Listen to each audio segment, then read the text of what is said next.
आज बात आने वाले उत्तर प्रदेश चुनाव की। जी हां, अभी से ही तैयारी शुरू कर दी है तमाम पार्टियों ने, लेकिन खास तौर पर असदुद्दीन ओवैसी बिहार में 5 विधायकों के बनने के बाद जिस तरह की ताकत उत्तर प्रदेश की पॉलिटिक्स में झोंक रहे हैं, वो मैं आपको बताऊंगी कि आखिर उनकी स्ट्रैटेजी है क्या। दरअसल वो एक मुस्लिम ओबीसी समीकरण साधना चाहते हैं और इसी समीकरण के जरिए वो उत्तर प्रदेश में अपनी जीत की कहानी दर्ज करना चाहते हैं। इसी सिलसिले में वो ओम प्रकाश राजभर से मिले। क्योंकि ओबीसी वोटर्स अगर आप उत्तर प्रदेश में देखेंगे तो उनकी संख्या बहुत ज्यादा है, वो भी मैं आपको बताऊंगी। लेकिन उससे पहले जरा बता दूं, ओम प्रकाश राजभर 8 दलों का एक गठबंधन उन्होंने बनाया है बीजेपी के खिलाफ। ये तमाम ओबीसी संगठन है जिनके साथ उन्होंने एक ऐसा संगठन बनाने की कोशिश की है जो बड़ी पार्टियों को चुनौती दे और साथ ही अगर आप माइक्रो लेवल पर देखें तो हर सीट पर वो कुछ ना कुछ क्रूशियल रोल प्ले कर सकते हैं।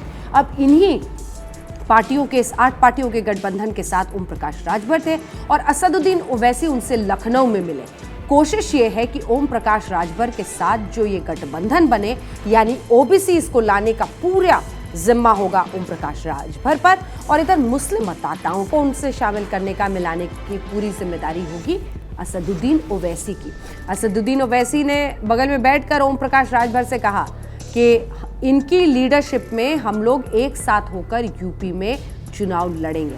अब हम आपको बताते हैं ओबीसी का भी समीकरण और पूरा गुणा भाग उत्तर प्रदेश में और साथ ही मुस्लिम मतदाताओं का भी, और क्यों ये कॉम्बिनेशन समाजवादी पार्टी को, बीएसपी को बहुत नुकसान। अच्छा, सिर्फ ओम प्रकाश राजभर नहीं, शिवपाल यादव जो अखिलेश यादव के चाचा थे, शिवपाल यादव ने जो पार्टी अलग होकर बनाई है उसको भी ओवैसी अपने साथ शामिल करना चाहते हैं। तो आपको पहले बताते हैं कि कितने ओबीसी हैं, कितने फीसदी उत्तर प्रदेश में, और खास तौर पर जो गैर यादव बिरादरी है वो कितने हैं और कितने क्रूशियल हो सकते हैं। क्योंकि एक बार को हम मान भी अगर लें कि जो यादव है वो समाजवादी पार्टी के साथ जाएंगे, तो जो गैर यादव ओबीसी है वो भी बहुत भारी संख्या में है।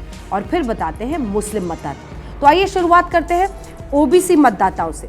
लगभग 52% 52% पिछड़ा वोट बैंक है उत्तर प्रदेश में। 52%, आप समझ रहे हैं, एक बहुत बड़ा हिस्सा।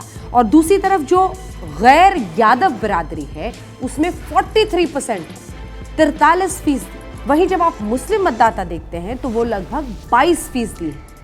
यानी अगर इन दोनों को एक साथ करने में काफी हद तक भी ये गठबंधन ओम प्रकाश राजभर और असदुद्दीन ओवैसी का यूपी में कामयाब होता है तो इसका अर्थ होगा कि वो कई सीटों को झिटक भी सकते हैं। और इसीलिए जो पारंपरिक पार्टियां, चाहे वो कांग्रेस हो, चाहे वो समाजवादी पार्टी हो, बीएसपी हो, बीजेपी हो, उन सभी के लिए इस कॉम्बिनेशन से एक बड़ी मुश्किल खड़ी हो सकती है।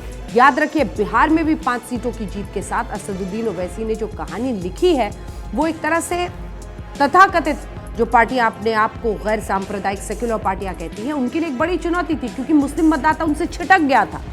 महागठबंधन से मुस्लिम मतदाता छिटक गया था। अगर वही बात वो यहां पर रेप्लिकेट कर लेते हैं उत्तर प्रदेश में, बल्कि उससे भी एक कदम आगे बढ़कर ओबीसी और मुस्लिम समीकरण साधने में, गठजोड़ साधने में वो कामयाब होते हैं वोट बैंक के नजरिए से, तो असदुद्दीन ओवैसी के लिए ये बहुत बड़ा दांव साबित हो सकता है।